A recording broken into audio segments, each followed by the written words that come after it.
వాసులకు ఇంత ప్రేమతో సమయం మించిపోయినా ఇక్కడికి వచ్చేసిన మీ అందరికీ కూడా పాదాభివందనాలు తెలియజేస్తూ ఇవాళ ఇక్కడ నిరంజన్ రెడ్డి గారు సాధించినటువంటి అభివృద్ధిని మన ఎంపీపీ గారు చాలా చక్కగా వివరించడం జరిగింది. ఇవాళ ఈ అప్పరెడ్డిపల్లి గ్రామం అంటే ఇవాళ బీఆర్ఎస్ పార్టీలో ఉన్నటువంటి ముఖ్య నాయకులు రావుల చంద్రశేఖర్ రెడ్డి గారు కానీ అదేవిధంగా నిరంజన్ రెడ్డి గారు కానీ అత్యంత ప్రాముఖ్యత ప్రియమైన ఊరిలు కాబట్టి మీరందరూ కూడా గమనించాల్సిన అవసరం ఉన్నది. గతంలో మనం కేసీఆర్ చేసినటువంటి సంక్షేమ పథకాలు అన్ని కూడా మంచిగా ఉన్నా ఇవాళ మనం ఏం మొదలు పెట్టబడ్డామో లేదంటే 2 సార్లు వీళ్ళకి అవకాశం ఇచ్చినాం. ఒకసారి ఇంకా లేదు వీళ్ళు కేసీఆర్ 2000 ఇస్తే ఈయన 2015 ఇస్తా అంటున్నాడు, ఈయన 10,000 ఇస్తే 15,000 ఇస్తానని అరాజు పాట వాడినట్టు ఇవాళ పాడి అందరూ కూడా పదవి పెట్టి ఇవాళ కాంగ్రెస్ పార్టీ అవినీతిని 420 హామీలను 420 మోసపూరిత హామీలను ఇచ్చి రైతులను, మహిళలను, యువకులను, విద్యార్థులను అందరినీ కూడా మోసం చేసి ఇవాళ అధికారంలోకి వచ్చింది.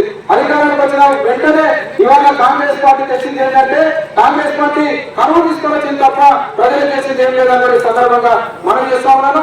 ఇవాళ రైతులకు ఎక్కడ ఏ ఇబ్బంది ఉన్నా ఎన్ని పైసలు ఇబ్బంది ఉన్నా 1వ తారీఖు వచ్చిందంటే రైతు బంధు టకా పడేది. ఇవాళ రైతు బంధు కొరకు రేవంత్ రెడ్డి గారిని అడగకపోతే వాళ్ళ మంత్రి సహచరులు అడగకపోతే మిమ్మల్ని తొక్కి పడేస్తామని చెప్తా ఉన్నారు. అదేవిధంగా తోలు తీస్తామంటారు, పేగులు తీసుకొని మెడ వేస్తామంటారు. ఇవాళ పేగులు తీసేటప్పుడు తొక్కి పడేసేవాళ్ళని ఇవాళ మన అధికారంలోకి తెచ్చుకొని ఇవాళ చాలా ఇబ్బంది పడుతున్నాం. ఇవాళ గ్రామాలను తిరుగుతున్నాం. ఎంపీపీ గారు, రాధాకృష్ణయ్య గారు, మన్నేగౌడ్ గారు వీళ్ళందరూ కూడా మేము ప్రతి గ్రామాలను తిరుగుతున్నాం. మేము ఎదురువైతే అయ్యా మేము ఏదో తెలిసిందే ఒక 2 సార్లు వాళ్ళకి వేసినాం, ఒకసారి ఏదో కొత్తగా చేస్తున్నాం అని చెప్పి మేము ఓటు వేసినాం, మోసపోయినాం. ఈసారి ఖచ్చితంగా మళ్ళా మన అయ్యే కేసీఆర్ రావాలి.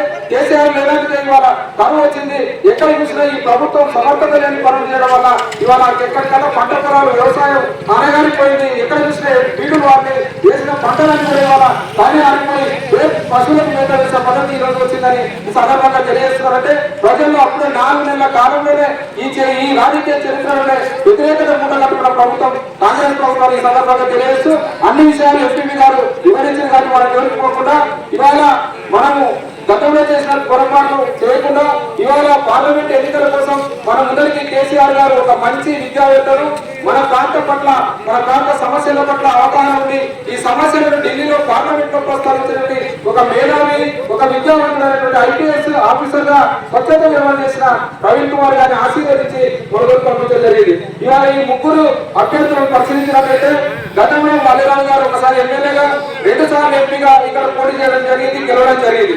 కానీ అతను ఇక్కడ చేసినటువంటి ఒక అభివృద్ధి పని కూడా ఏమీ లేదు. అతను చేసే పని ఏంటంటే ఈ తెలంగాణలో సృష్టించిన సంపదను మొత్తం మూట కట్టుకొని పోయి ఢిల్లీలో పెద్దలకు ఇచ్చి వారి ద్వారా ఆమెపోయి పదవులు పొంది ఆయనకు ఎవరైతే లక్ష్యాలు గురిపిస్తారో వారికి పదవులు తప్ప ప్రజల సమస్యలు ఏనాడు పార్లమెంట్ లో ప్రస్తావించిన మాట్లాడలేదు. తర్వాత మనం గతంలో ఉన్నటువంటి కోటిగంటి రామన్ గారికి మనం పిలిచి అత్యున్నత స్థానమైనటువంటి పార్లమెంట్ స్థానాన్ని బీఆర్ఎస్ పరితరఫున ఇచ్చి అతను ₹1 ఖర్చు పెట్టకుండా అధికారంలో ఉన్న ఎమ్మెల్యేలు మన నిరంజన్ రెడ్డి గారు అత్యంత కృషి చేసి వారిని అన్ని విధాలుగా గెలిపించి పెడితే ఈ రోజు బీఆర్ఎస్ పార్టీని మోసం చేసి వాళ్ళు బీజేపీ పార్టీ కోరుకున్నాడు. ఎందుకయ్యారు బీజేపీ పార్టీలో పోయినామంటే నాకు గతంలో నాకు అవమానం జరిగింది.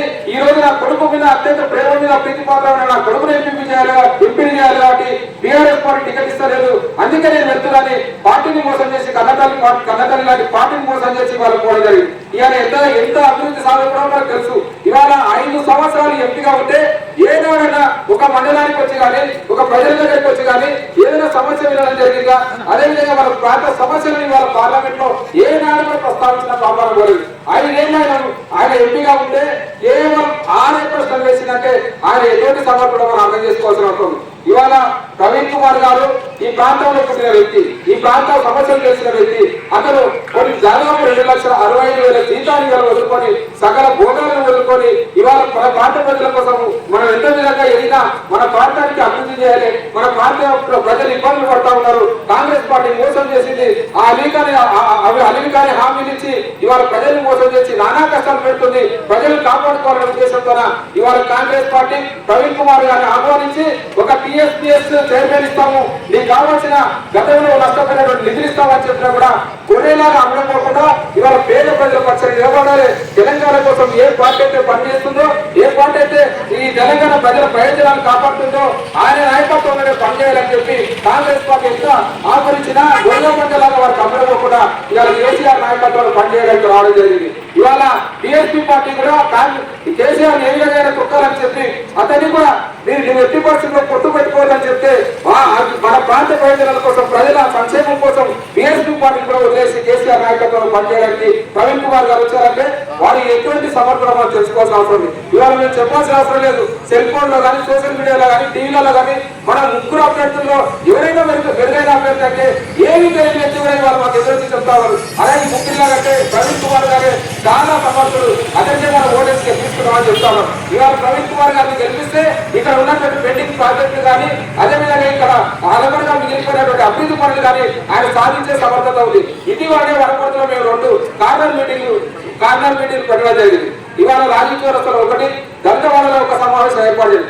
కానీ రాజీవ్ చౌరస్తాలో చాలా మంది మేధావులు కానీ విద్యార్థులు కానీ నిరుద్యోగులు కానీ యువకులు కార్మికులు కర్షకులు అందరూ కూడా సాయంత్రం ఏంటంటే దాదాపు అక్కడ 1000 మంది అక్కడ సమావేశం అవుతారు. ఎవరు సమావేశం పెట్టినా పెట్టకుండా అక్కడ సమావేశాలు ఆ సమావేశాన్ని ఉద్దేశించి ఆర్ఎస్ ప్రవీణ్ కూడా ప్రసంగించినప్పుడు ఈ పార్లమెంట్ కు సంబంధించిన పార్లమెంట్ అభ్యర్థులు అదేవిధంగా పార్లమెంట్ గెలిచిన ఎంపీలు ఏ విధంగా ఉండాలి, నిధులు ఎట్లా ఉంటాయి, ఎవరి దగ్గరికి వెళ్ళాలి ఏదని చెప్తా ఉంటాయి మేధావులు విద్యార్థులు ఆశ్చర్యపోయిన పరిస్థితి. కాబట్టి అందరూ కూడా అర్థం చేసుకున్నారు. ఇవాళ మన ప్రాంత సమస్యలు నాగర్ కర్నూలు పార్లమెంట్ కి సంబంధించిన సమస్యలు తీరాలంటే ప్రవీణ్ కుమార్ గెలిపించాలని కృతనిశ్చయంతో ఉన్నారు. ఇదే స్ఫూర్తితో మనందరం పనిచేసి ఇక్కడ మనం గతంలో చేసిన పొరపాటును చేయకుండా నిరంజన్ రెడ్డి గారిని దృష్టిలో పెట్టుకోండి. ఇవాళ ఆయన ఓడిపోయిన పరీక్షల నుంచే మన ప్రాంత సమస్యల కోసం ఎంత తపన పడుతున్నారంటే ఎక్కడెక్కడ అభివృద్ధి పనులు ఆగిపోయినామని ఒక మెట్టు దిగొచ్చి కాంగ్రెస్ పార్టీకి సంబంధించిన నాయకులతో మాట్లాడుతున్నాడు, అధికారులతో మాట్లాడుతున్నాడు, ఎంపీలతో సర్పంచ్లతో అయ్యా మీరు కొంచెం నిబద్ధత పాటించాలి. మన పార్లమెంట్ ఎన్నికలు అయిపోతే మంచి రోజులు అయితే మనం బలమైన ప్రతిపక్షంగా ఉన్నాం, ఖచ్చితంగా మనం చేసిన అభివృద్ధిని కొనసాగిద్దామని ఇవాళ ప్రజలలో కలిసిపోతున్నాడు. గెలిచిన ఇవాళ గతంలో ఉన్నటువంటి ఎమ్మెల్యే చిన్నారెడ్డి గారు కానీ ఇప్పుడున్న మేఘారెడ్డి గారు 40 రోజులలో మేఘారెడ్డి గారు వచ్చి చిన్నారెడ్డి గారిని మోసం చేసి కాంగ్రెస్ పార్టీని మోసం చేసి ప్రజలను మోసం చేసి కాంగ్రెస్ పార్టీ నాయకులు కార్యకర్తలు